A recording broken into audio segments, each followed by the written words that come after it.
Next, we'll get out of the graph mode by using Shift F3 or simply clicking on the icon.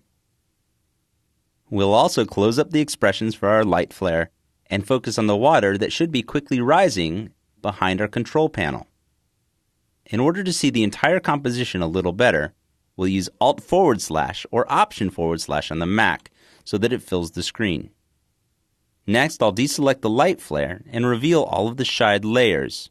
What I want to do is create a shape layer, and with none of the layers selected, I'll click on the rectangular marquee tool and create a very simple rectangle shape.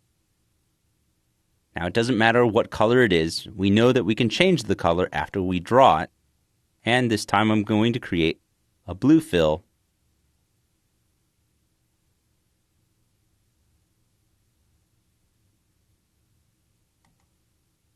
with a large white border.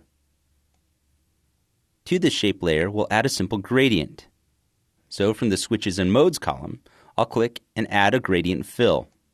Currently, the gradient fill goes from left to right. I want to change that so that it goes from the top to the bottom. So I'll use the V key to get the selection tool. Now I can move both the start and the end of the gradient. I'll also want to change this gradient fill from normal to overlay. We'll add a couple more effectors, so from Add, we'll choose Wiggle Paths.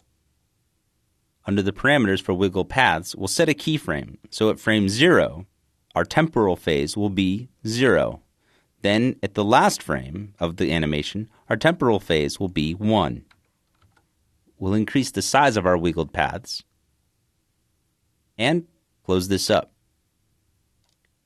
Next, we'll add another effector, this time rounding the corners of the wiggles that we've made.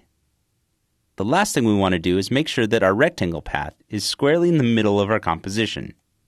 So here, we'll make sure that the position of our path is at 0 and 0.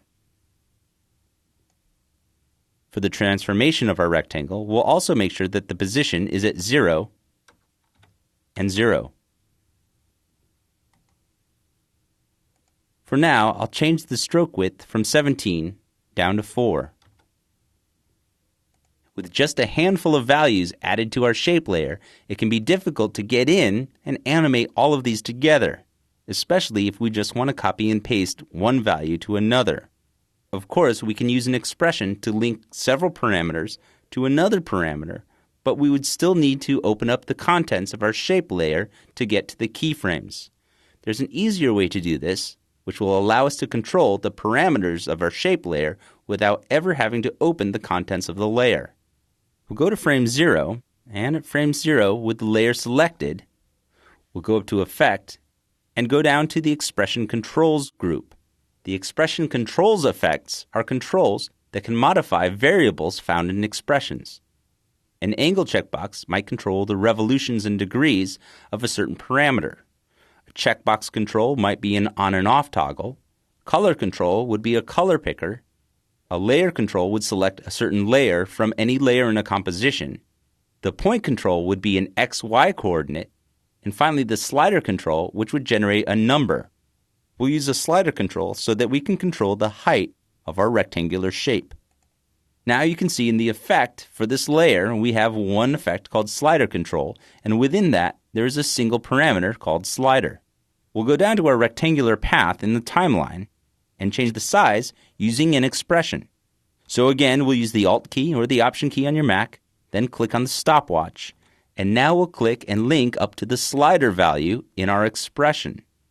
Once we release this, we can see that we have an expression that has a variable and an array.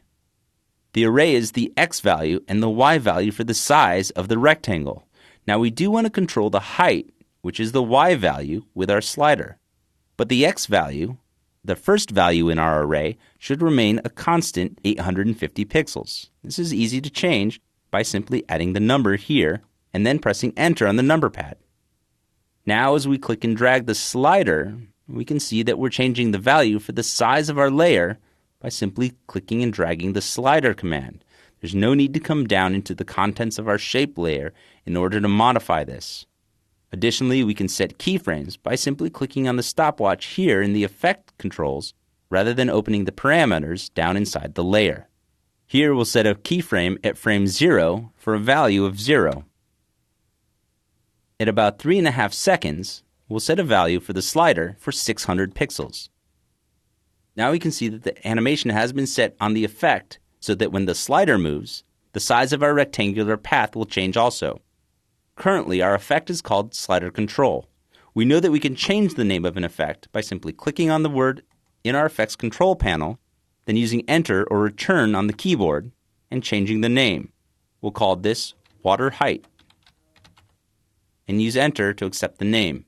In the JavaScript, it's telling us that there is a slider in the effect called water height, which describes the variable called temp. As we scrub the timeline now to reveal our animation, we can see our gradient fill. As the water rises, the gradient fill doesn't change. Clicking and scrubbing in the timeline shows that the start and the end point for our gradient fill stays in exactly the same position.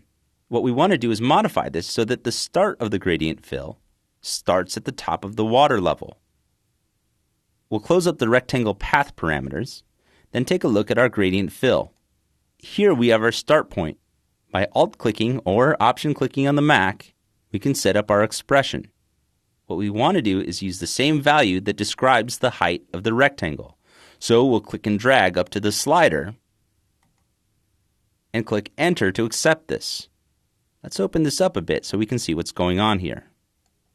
Our start point now has a position value of 300 on the X and 300 on the Y from its 0, 0 coordinate. What this means is that it's now 300 pixels to the right and 300 pixels down from where it originally started on the shape layer's transformation value. This isn't what I want. Instead, we want the X value to remain 0. So we'll modify the expression by typing 0 in the first position of the array. Now our start layer of our gradient fill is in the center, but it's going down when we want it to go up. So again, we'll need to add some simple math. I'll modify the expression, enclosing the variable, then multiplying it by a -1. Now we can see the start point of our gradient fill moving, but it's moving at twice the speed that we need it to. The water's height describes the width between the top and the bottom of our water. However, the start point is described by where it began and the value that it approaches. What's happening now is we're getting a value that's returning twice the amount that we need. So what we need to do is enclose this entire value with parentheses, then divide it by 1/2. If you enter this incorrectly, After Effects will give you a syntax error again. So make sure that the syntax is correct in every part of your expression. Now we see that the water height is described by the slider, and the start point of our gradient is also described by the slider, but we're using half of its negative value, so when the slider moves 300 pixels, the start of the gradient only moves half as much. We'll start by closing up some of these parameters so we can composite all of these elements together. Our shape layer for the water can go just down below the backplate. Our knob and the levels can be composited in an overlay mode so they fit within the meters of the graphics. We'll turn on the visibility for the green so we can see that as well. And now we see that the green needs to be adjusted so the X value remains constant. By typing EE on the keyboard, I'll open up the expression for the scale. Here I'll change my X value in order to keep this part of the array at 100. Make sure you only choose the word temp. Press Enter on the number pad to accept the value. Then we'll turn off the visibility for level red 2 and turn on the visibility for level red. On this level, we'll simply take the expression off by holding down the Alt key, then clicking on the stopwatch for scale. We'll change the scale value to 100%. We'll close these up and change our shape layer, the water, to a different transfer mode. Let's use hard light.